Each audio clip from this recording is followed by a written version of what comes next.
Palala ng palala ang gambling problem sa NBA, GOAT fam. Currently ay under investigation ng Toronto Raptors center na si Jontay Porter dahil sa aligasyon na binabase niya ang performances niya sa loob ng court base sa over-unders niya sa mga gambling websites gaya ng DraftKings Sportsbook. Sa tatlong magkakaibang laro nga ay siya ang pinaka-profitable na player sa sportsbook na ito. Sa multiple games na unders ang maraming pumusta sa kanya ay maagang lumabas ng laro itong si Porter due to various injuries na quote-unquote na natamo niya. Ang unders nga sa mga hindi nakakaalam, GOAT fam, ay kapag hindi na-meet ng player ang stats na inilapag ng sportsbook ay tatama ang iyong taya. For example, sa game ng Raptors against Clippers ay 5.5 points, 4.5 rebounds and 1.5 assists ang sinet sa kanya na stat line ng DraftKings. At the end of the game ay meron lang siyang 0 points, 3 rebounds and 1 assist, thus hitting the unders para sa laro na iyan.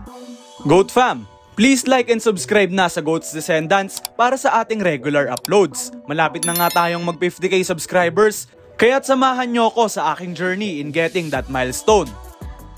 Bukod sa pagmamanipula ng laro ay napansin din ng isa pang sports betting site na merong unusual betting interest sa player na ito na nagsimula na ng formal na investigasyon regarding this issue. Kung mapapatunayan ay maaaring maban sa liga ang player na ito. Kasama na rin ng malaking fine sa ginawa niyang pagmamanipula ng laro. Sa ngayon nga ay hindi naglalaro si Jontay sa Raptors due to his personal reasons. Fun fact nga pala, kapatid ng Denver Nuggets star na si Michael Porter Jr. ang player na ito, GOAT fam.